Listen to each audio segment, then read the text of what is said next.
Let's start my friends. आज हम discuss करेंगे राजा राम मोहन राय। इनका जन्म 22 मई 1772 ईस्वी को राधानगर कलकत्ता में हुआ था और राजा राम मोहन राय की मृत्यु 1833 में ब्रिस्टल में हुई थी। ब्रिस्टल ये इंग्लैंड में पड़ता है, लंदन का एक शहर है, मतलब ब्रिस्टल जो है इंग्लैंड में पड़ता है।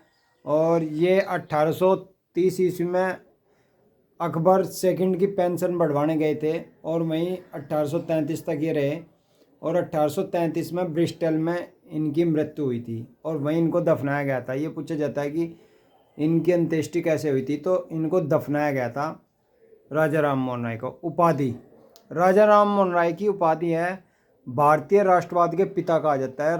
राजा राम मोहन राय को भारतीय राष्ट्रवाद के पिता क्यों कहा जाता है? क्योंकि इन्होंने जो है समाज में एक जागरूकता, एक पुनर्जागरण ये लाए, तो इसलिए इन्हें राष्ट्रवाद का पिता भी कहा जाता है। मौलवी भी इनकी एक उपाधि है। मौलवी इसलिए है क्योंकि इन्हें अरबी और फारसी का बहुत अच्छा ज्ञान है।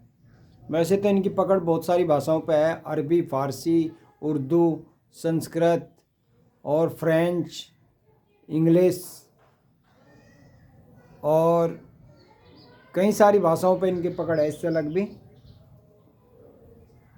तो इस तरीके से हम अब आधुनिक भारत के पिता,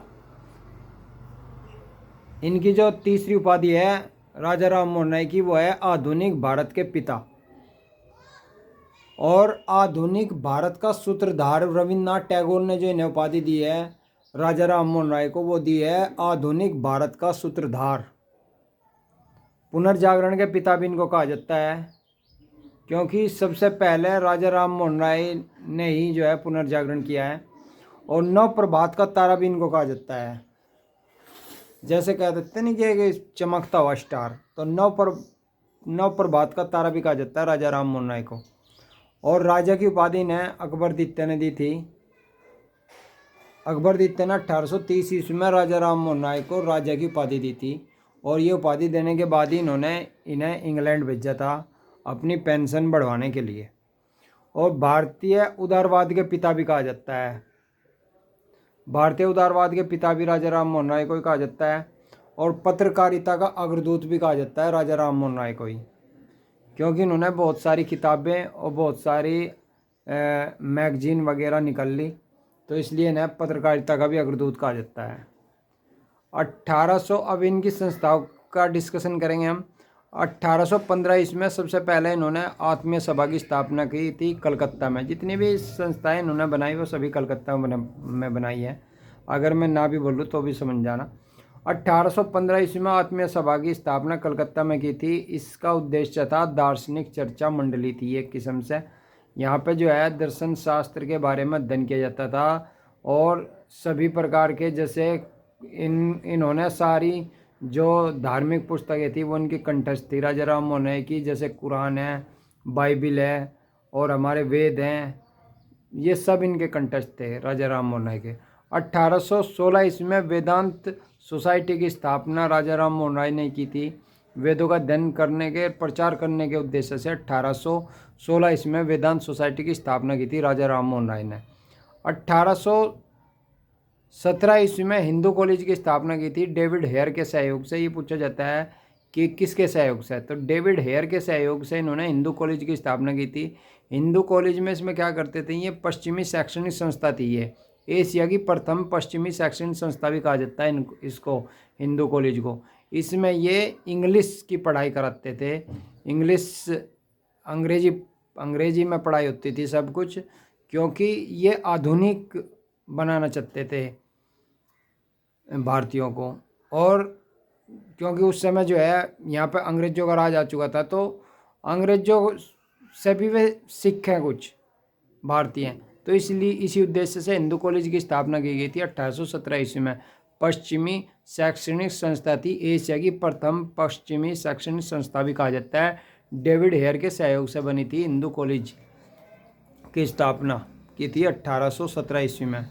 ये बैक टू बैक है सारी, 15, 16, 17, इस तरीके से हम इन्हें याद भी कर सकते हैं। याद करने का भी बहुत आसान तरीका है कि 1815 में आत्मीय सभा है, 1816 में वेदांत सोसाइटी की स्थापना है, 1817 में हिंदू कॉलेज की स्थापना है। कभी कभी कुछ बच्चों को ये भी कन्फ्यूजन रहता है कि जो आत्मीय सभा की स्थापना है वो 1814 में हुई है या 15 में। किन्हीं बहुत सारी किताबों में 1814 भी दिया हुआ है, लेकिन वो गलत है।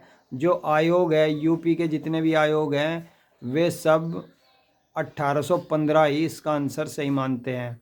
आत्मीय सभा की स्थापना 1815 ही मानी गई है आयोग द्वारा।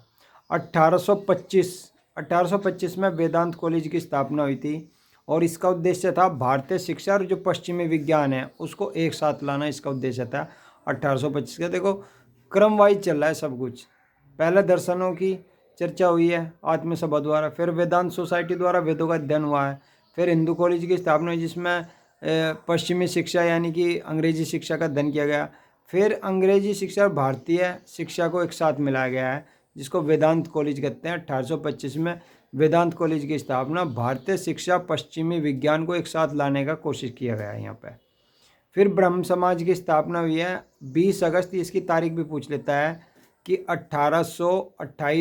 20 अगस्त 1828 ईस्वी में ब्रह्म सभा की स्थापना हुई थी। बाद में इसी का नाम ब्रह्म समाज रखा गया और द्वारकानाथ टैगोर भी इसमें एक सहयोगी थे और सामाजिक धार्मिक आंदोलन के रूप में इसको बनाया गया था ब्रह्म समाज को। पुस्तकें लिखी हैं राजा राम मोहन राय ने, इसका एक फॉर्मूला बनाया है मैंने। तपस्या करना अखबार मैगजीन पढ़ना जितना आसान नहीं है। तपस्या करना अखबार और मैगजीन पढ़ना जितना आसान नहीं है। तैसे तो हो गया तोहफत उल मोहद्दीन। तोहफत उल मोहद्दीन जो है ये राजा राम मोहन राय की सबसे पहली पुस्तक है और इस पुस्तक को एकेश्वरवादियों का उपहार भी कहा जाता है, क्योंकि राजा राम मोहन राय का हम अगली वीडियो में या इसी वीडियो के दूसरे हिस्से में बात करेंगे इनकी विचारधारा के बारे में। तो एकेश्वरवाद भी इनकी एक विचारधारा है। तो एकेश्वरवादियों का उपहार इसलिए कहा जाता है तोहफतुल मोहद्दीन को, क्योंकि इसमें ये एकेश्वरवाद की वकालत करते हैं।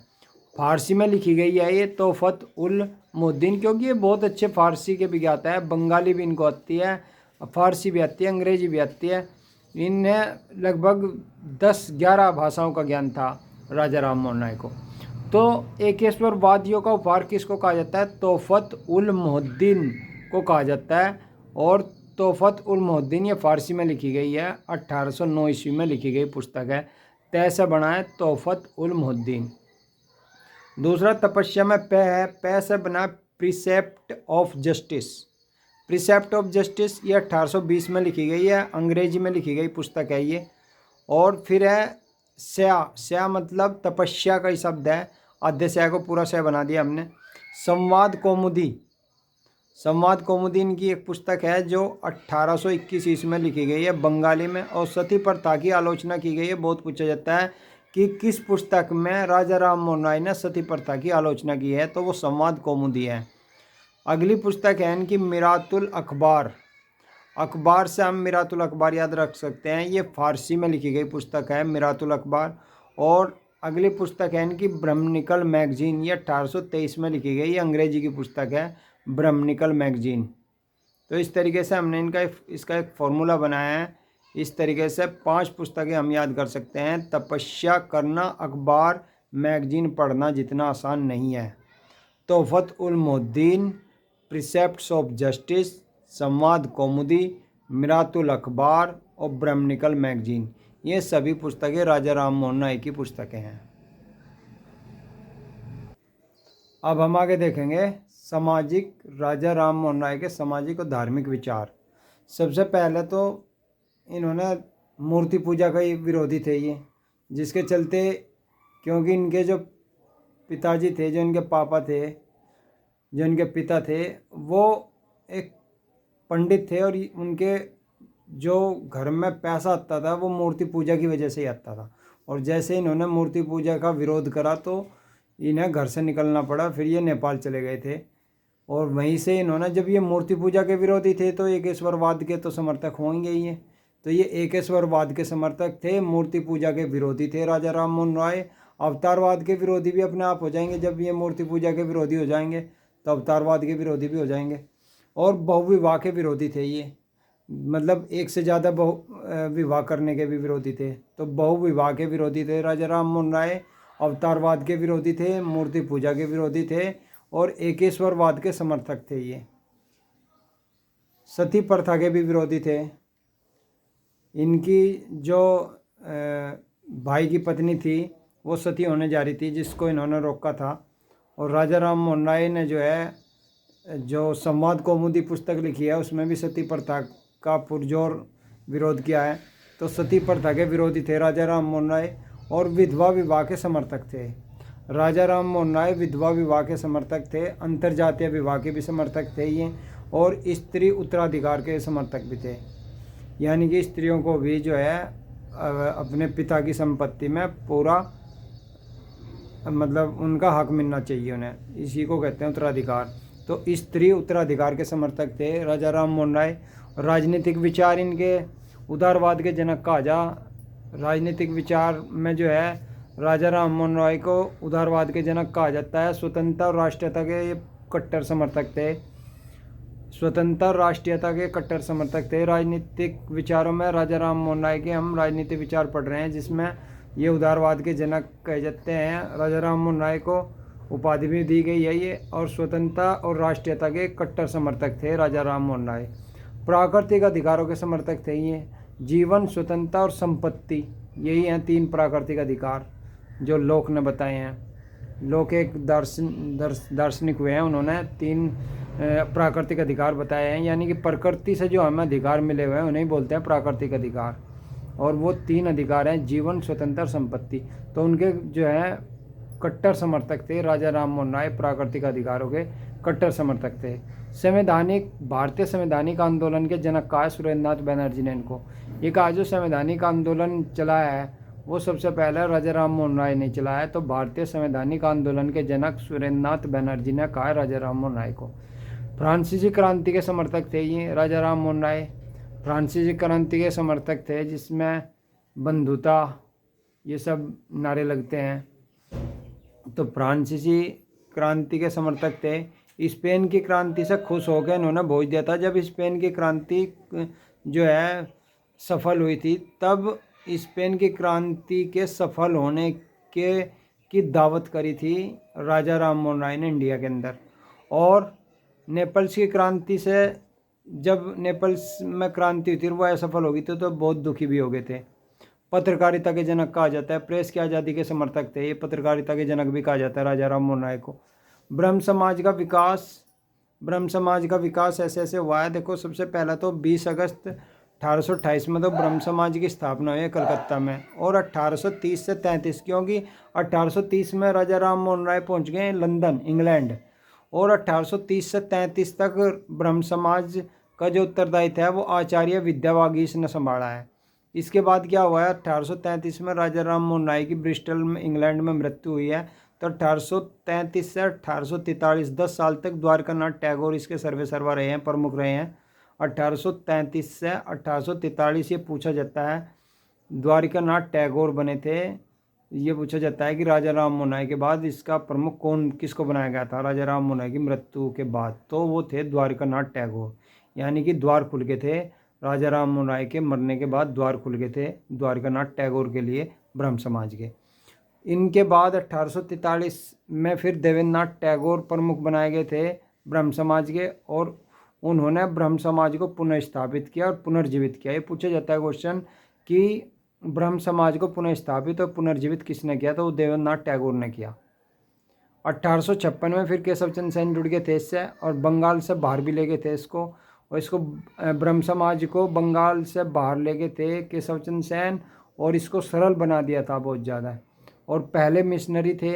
मिशनरी का मतलब ही यही होता है कि किसी चीज़ को या किसी विचार को कहीं दूसरी जगह ले जाना, उसे ही बोलते हैं मिशनरी। तो पहले मिशनरी थे ये, और नई शाखा खोली थी इन्होंने। केशव चंद्र सेन ने ब्रह्म समाज की नई शाखा खोली थी, जिसको भारतीय ब्रह्म समाज कहा जाता है।